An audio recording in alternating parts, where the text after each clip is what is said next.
मेरा नाम राजीव है। मैं रहता हूँ सागरपुर में।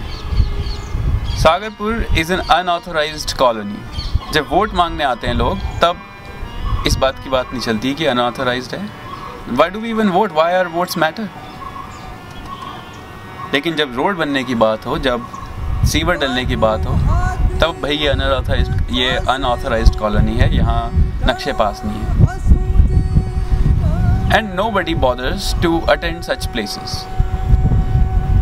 मेरी माता जी दिल्ली में 40 साल पहले आई थी as a young bride. She doesn't feel like she belongs to Delhi. She feels like she belongs to Sagarpur. Because rest of Delhi is much different from Sagarpur. Kejriwal came to Sagarpur. Modi ji, I don't think he will ever come to Sagarpur. मैंने कभी शीला दीक्षित को सागरपुर में नहीं देखा। महाबल मिश्रा और Pradyuman Rajput, Congress and BJP, they came once, only during the time of elections. But यहाँ पे party के leader are coming to Sagarpur. अब सवाल पूछे जाते हैं कि आपने कांग्रेस का समर्थन ले लिया, कि आप तो रिपब्लिक डे में नहीं आ रहे, आपने रिपब्लिक डे के बारे में ये कहा था। भैया राजदीप सरदेसाई, तुम ये सवाल तो पूछते नहीं हो कि दिल्ली में जो लाइन से अवैध पार्किंग है उनका क्या, कि पैदल आदमी कहाँ चले। तुम ये सवाल नहीं पूछते कि पानी जहाँ नहीं आ रहा है उसका क्या सोल्यूशन है। कि मेरी माता जी को इस जन्म में मॉर्निंग वॉक के लिए क्या कोई पार्क उनके घर के नज़दीक मिलेगा, या खतरनाक 2 सड़कें पार करके जनकपुरी जाना पड़ेगा for the rest of her life. ये जो नाले खुदे पड़े हैं इनका कोई समाधान होगा कि हमें पूरा बचपन जवानी जो हमने उस नाले को देखते देखते गुजार दी, बुढ़ापा भी उसी को देखते देखते गुजारना है। ये जो सवाल हैं इनको कोई नहीं पूछता है। अब आप रिपब्लिक डे में नहीं आ रहे, आपको हम पास नहीं देंगे, या बीजेपी ज्वाइन करो रिपब्लिक डे में आ जाएंगे, या समर्थन ले लिया, या तब आपने ये कहा था अब आप ये कह रहे हैं। What are these things.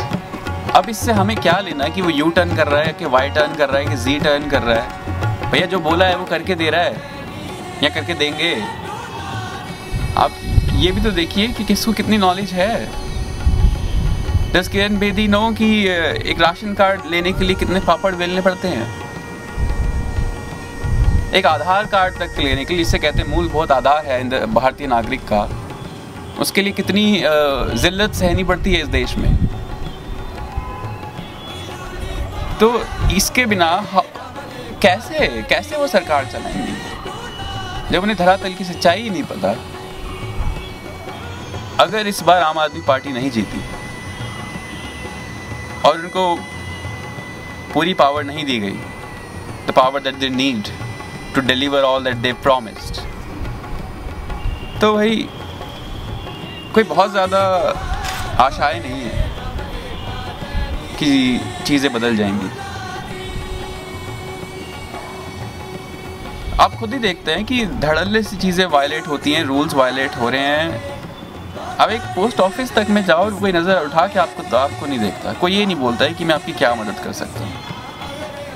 बहाना लगा दिया जाता है हिंदुस्तान में तो जनसंख्या इतनी है, nobody has time for that. Well, if you value people, if you value the people of your country and if you are accountable to them, you got to do that. केंद्र में बीजेपी की सरकार और state में कोई और सरकार, all these questions are like a slap in the federal structure of Indian democracy.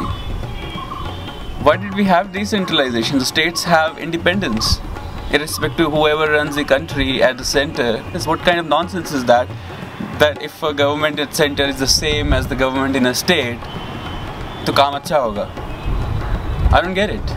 करीब 1.5 महीने पहले मैंने केजरीवाल को चिट्ठी लिखी थी। ना सिर्फ उनके ऑफिस से जवाब आया, फ़ोन आया, और उसी दौरान मैंने DDA, दिल्ली डेवलपमेंट अथॉरिटी में RTI की एप्लीकेशन भेजी थी।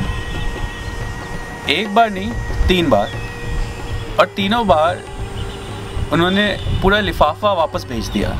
They didn't bother to even open the envelope for minor error in the address, कि रूम नंबर कौन सा है या बिल्डिंग का विंग कौन सा है। They refused to even open the envelope, and the third time everything was correct, yet they refused it. Kejriwal or his party had no obligation to even reply or open the letter, legally speaking, yet they bothered to follow up, to call me, to write back. Delhi Development Authority, DDA, run by the government, possibly BJP, what did they do? They were legally supposed to open the envelope, read and send it to the relevant authorities. They didn't do any of that. तो उससे लगता है कि आम आदमी party के DNA में there is this thing called accountability. They're accountable to people. That is why I think they need to be given a chance so that they can prove if that accountability, that DNA is actually long lasting for 5 years. अभी interviews में केजरीवाल जी से पूछा जा रहा है कई बार कि क्या आप फिर से धरना करेंगे. कोई और होता तो learning from the past he would have said नहीं जी, हम तो कोई धरना नहीं करेंगे, हम तो एकदम सही से सरकार चलाएंगे. और बाद में बेशक धरना करते, पर सिर्फ इलेक्शन जीतने के लिए, वोट पाने के लिए he could have easily done that. But he is a man who does not compromise with principles. उन्होंने कहा कि ये जो डिसेंट है, डिबेट है, dharna is also one of them. If needed we will do. He never denied in any of this past couple of weeks interviews. तो आप यहीं से देख सकते हैं कि किस पार्टी के लीडर में there is a matter of principles and idealism. फिर आप कहते रहें कि आइडियलिज्म से देश नहीं चलता है.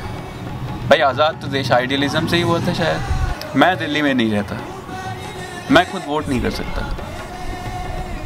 But this is my appeal to those who can think and those who care for Delhi. At least I do, because my parents live there. That please vote for Aam Aadmi Party. Thank you.